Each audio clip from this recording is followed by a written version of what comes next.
राम राम भाई सारे ने, मेरा नाम मनोज कलावत है। Welcome back again on a new video on this channel. आज की वीडियो में हम बात करने वाले हैं कि आपने बहुत जगह सुना होगा कि आज ये स्टूडेंट क्रॉस कंट्री फ्लाइट करने गया है। सो इस क्रॉस कंट्री का मतलब क्या है, इस वीडियो में हम वही समझने की कोशिश करेंगे। तो सबसे पहले क्रॉस कंट्री जो ये सोचते हैं कि एक कंट्री से दूसरी कंट्री फ्लाई कर रहे हो, उसका मतलब क्रॉस कंट्री नहीं होता। बेसिकली क्रॉस कंट्री हर एक कंट्री टू कंट्री रिक्वायरमेंट होती है। डीजीसी की रिक्वायरमेंट क्रॉस कंट्री की उन्होंने अपनी अलग से डेफिनेशन बना रखी है क्रॉस कंट्री की। अगर आप South African Civil Aviation Authority की बात करें, उनके हिसाब से अलग डेफिनेशन है, ठीक है, क्रॉस कंट्री की। और अगर एफए की बात करते हैं तो उनके हिसाब से अलग है। तो सबसे पहले मैं बताता हूँ कि अगर हम बात करें कि भाई South African Civil Aviation Authority है, उसके हिसाब से क्या डेफिनेशन है क्रॉस कंट्री की। तो क्रॉस कंट्री बेसिकली होता क्या है कि अकॉर्डिंग टू साउथ अफ्रीका, जो उनकी सिविल एविएशन अथॉरिटी है, उनके अकॉर्डिंग अगर आप ए पॉइंट से बी पॉइंट पे फ्लाई कर रहे हो, डिपार्चर से डेस्टिनेशन जा रहे हो, और वो 20 नॉटिकल माइल से दूर है बेसिकली, ठीक है, आप 20 नॉटिकल माइल फ्लाई करके जा रहे हो। So according to South African Civil Aviation Authority, उसका मतलब वो जो फ्लाइट है वो क्रॉस कंट्री के अंडर आएगी। लेकिन अगर हम वहीं पे एफए की बात करें, जो कि आपका यूएस में है, यूएस में क्या है कि अगर आप डिपार्चर से डेस्टिनेशन फ्लाई करते हो और that destination is more than 50 nautical mile 50, तो वो एक क्रॉस कंट्री फ्लाइट के अंडर आएगी आपकी। तो सेम इंडिया के अंदर है, बट रिक्वायरमेंट वो डिफर करती है।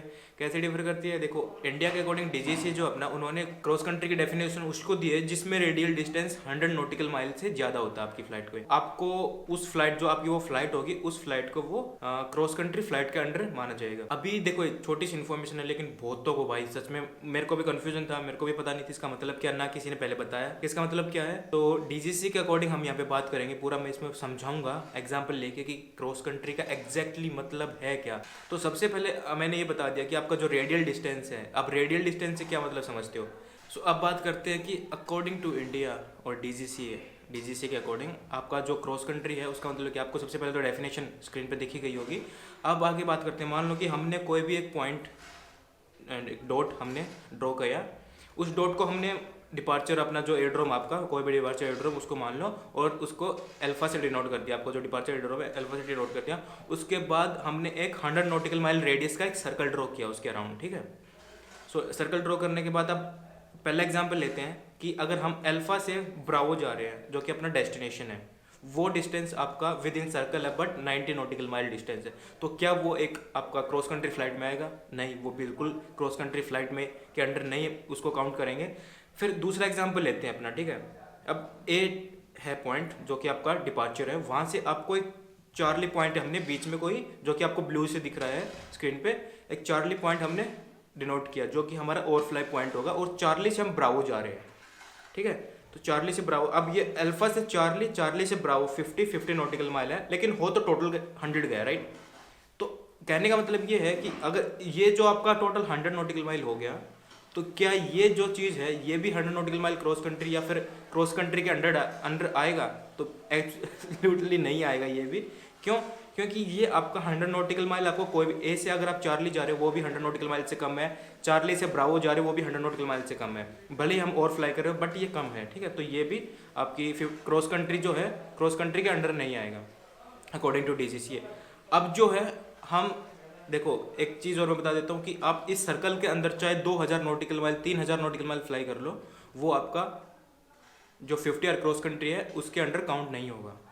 क्यों? क्योंकि हमने एक भी पॉइंट ऐसा फ्लाई नहीं किया जो कि आपका जो सर्कल था उसके बाहर जा रहा हो या 100 नॉटिकल माइल कवर कर रहा हो ओवरफ्लाई पॉइंट, ठीक है। अभी जो तीसरा एग्जांपल है मैं उसे समझाता हूँ कि अगर मान लो आपका डिपार्चर अल्फा है और ब्रावो हमने आउटसाइड द सर्कल ड्रॉ कर लिया, जो कि आपका डेस्टिनेशन होगा। आप अल्फा टू ब्रावो फ्लाई कर रहे हो, वो आपका 1 और 2 नॉटिकल माइल टोटल। अब वो जो है वो डेफिनेटली आपकी क्रॉस कंट्री फ्लाइट होगी अकॉर्डिंग टू डीजीसी। जो फोर्थ जो एग्जांपल लेने वाला हूँ वो थोड़ा और अच्छा है। अगर मान लो कि आप अल्फा, ग्रीन से दिखेगा आपको, स्क्रीन पे दिख रहा होगा, अल्फा जो कि आपका डिपार्चर है, सॉरी, जो कि अल्फा आपका डिपार्चर है, अल्फा से आपने एक पॉइंट ड्रॉ किया जो कि आउटसाइड द सर्कल है, चार्ली मानते हैं, ग्रीन से ही आपको डॉट मैंने ड्रॉ किया, चार्ली, चार्ली से हम अंदर आ गया वापस से, ठीक है, सर्कल के, जो कि ब्रावो डेस्टिनेशन है। अब देखो, ये इस पॉइंट के अकॉर्डिंग हम अल्फा से चार्ली फ्लाई किए, और फ्लाई किया हमने चार्ली जो पॉइंट है, और फ्लाई करने के बाद हम वहाँ से गए आपके ब्रावो पे, जो कि डेस्टिनेशन है। मतलब कि ओवरफ्लाई का मतलब कि हमने वहाँ पे लैंडिंग नहीं की है, हम उस एयरड्रोम या उस पॉइंट के कोई भी रेफरेंस पॉइंट उसके और फ्लाई करके गए हैं। ये कोई कोऑर्डिनेट हो सकता है, एयरड्रोम हो सकता है, कोई वीएफआर पॉइंट हो सकता है, कोई IFR पॉइंट हो सकता है, ठीक है, रेफरेंस पॉइंट। तो इनके ओवरफ्लाई करके गए कोई भी एग्जांपल। तो अब एक डिस्टेंस लेते हैं, ये जो अल्फा से चार्ली है ये टोटल 110 नॉटिकल माइल हो गया। चार्ली टू ब्रावो जो है वो आपका 50 नॉटिकल माइल हो गया। अब अल्फा से चार्ली हमें टाइम लग रहा है 1 घंटे 40 minute, Charlie two Bravo time लग रहा है हमें 30 मिनट, ठीक है। तो अब ये टोटल टाइम हमारा ऐड हो जाएगा और ये 50 टोटल डिस्टेंस भी है वो ऐड हो जाएगा। लेकिन क्योंकि क्यों ऐड हुआ, क्योंकि अल्फा टू चार्ली जो डिस्टेंस है वो टोटल 100 से ऊपर है और हम ओवरफ्लाई करके ब्रावो पे जा रहे हैं, वापस अंदर आ रहे हैं। सो कोई भी एक ऐसा पॉइंट होना चाहिए जो कि आपका अगर ओवरफ्लाई कर रहे हो तो वो सर्कल से आपका बाहर होना चाहिए। बेसिकली 100 नॉटिकल माइल जो रेडियस है आपके एयरड्रोम से, उससे बाहर होना चाहिए, तभी वो आपकी क्रॉस कंट्री फ्लाइट मानी जाएगी। उसके अलावा क्रॉस कंट्री फ्लाइट नहीं मानी जाएगी। अगर आप 5th एग्जाम्पल में बता रहा हूँ इसी से, जो कि 4th एग्जाम्पल से निकलता है, अगर आप अल्फा टू चार्ली फ्लाई करो बट चार्ली पे ओवरफ्लाई नहीं कर रहे हो, आप फुल स्टॉप लैंडिंग कर रहे हो, ठीक है, तो पहला लेग जो है वो तो माना जाएगा आपका क्रॉस कंट्री फ्लाइट में। लेकिन चार्ली टू आप ब्रावो गए, दोबारा से आपने फुल स्टॉप करके ब्रावो पे गए, जो चार्ली टू ब्रावो गए आपका वो वाला लेग 50 आवर क्रॉस कंट्री के अंडर नहीं आएगा। मैं 50 आवर क्यों बोल रहा हूँ, बेसिकली ये DGC की रिक्वायरमेंट होती है कि आपको 50 hour PIC cross country flight करनी होगी, जो कि आपके टोटल 100 आवर PIC होते हैं, उसमें से 50 आवर आपको as a cross country flight करनी होगी, जो कि 100 नॉटिकल माइल से ऊपर होना चाहिए। 100 नॉटिकल माइल का मैंने पंगा समझा दिया है। बहुत सारे स्टूडेंट्स हैं जिनको कन्फ्यूजन होती है, तो भाई आप सर्कल के अंदर चाहे कितना भी फ्लाई करो वो क्रॉस कंट्री नहीं मानी जाएगी। आपको कोई भी एक पॉइंट ऐसा पकड़ना पड़ेगा जो कि 100 नॉटिकल माइल है आपके डिपार्चर से, या तो ओवरफ्लाई हो या डेस्टिनेशन हो, ठीक है, 100 नॉटिकल माइल होना चाहिए। अगर आपने लैंड किया और वहाँ से दूसरे पॉइंट पे जा रहे हो, अगर मान लो कि ऐसे जैसे मैंने समझाया, ऐसे चार्ली आप गए वहाँ पे लैंड किया, लेकिन चार्ली से ब्रावो जा रहे हो, तो second leg 50 hour cross country PIC जो है उसको नहीं माना जाएगा, क्योंकि वो 100 से कम हो गया वहाँ पे दोबारा से। लेकिन ओवरफ्लाई करके जाते हो तो टोटल टाइम आपका ऐड हो जाता है, ठीक है। सो यही समझाना की जरूरत थी भाई, क्योंकि बहुत सारे बच्चे हैं जिनको कन्फ्यूजन रहती है, मेरे को भी रहती थी, और इस चक्कर में बहुत सारे बच्चों के भाई आवर्स कम पड़ते हैं, 50 hour PIC cross country count नहीं हो पाती है। दूसरी चीज़ की देखो, अगर आप नेक्स्ट चीज़ मैं बताने की कोशिश करता हूँ कि ये इसकी ज़रूरत कहाँ पे पड़ती है। आप जब लाइसेंस इश्यूएंस कराते हो या कन्वर्जन कराते हो अपने लाइसेंस का, तो अगर आप VFR ले रहे हो, CPL मल्टी इंजन या फिर सिंगल इंजन VFR ले रहे हो, तो उसमें आपको 20 आवर PIC क्रॉस कंट्री की रिक्वायरमेंट होती है। लेकिन अगर आप CPL विद IR ले रहे हो, बेसिकली आपका सिंगल इंजन IR या फिर मल्टी इंजन IR, इनमें से कुछ भी ले रहे हो, इंस्ट्रूमेंट रेटिंग के साथ आपको रेटिंग चाहिए, तो उसके लिए आपकी रिक्वायरमेंट जो है DGC के according that is 50 hour PIC cross country.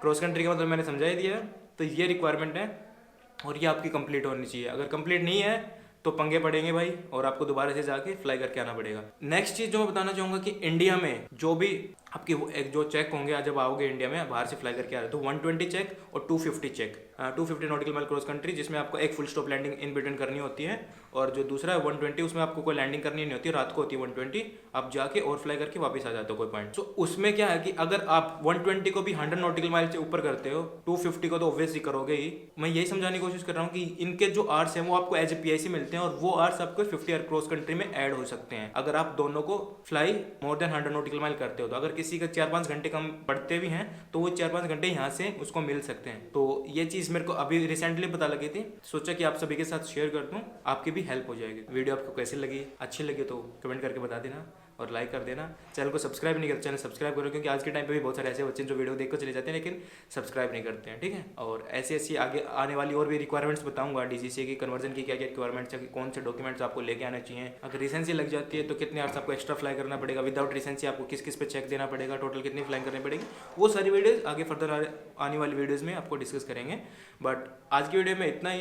I hope आपको वीडियो अच्छी लगी होगी। अगर वीडियो अच्छी लगी हो तो चैनल सब्सक्राइब कर देना, लाइक कर देना और वीडियो को शेयर कर देना अपने फ्रेंड्स के साथ। मिलते हैं एक नई वीडियो में, तब तक के लिए अपना ख्याल रखें, अपने माता पिता का ख्याल रखें। बाय बाय, टेक केयर, खुदा हाफिज़, वंदे मातरम, जय हिंद।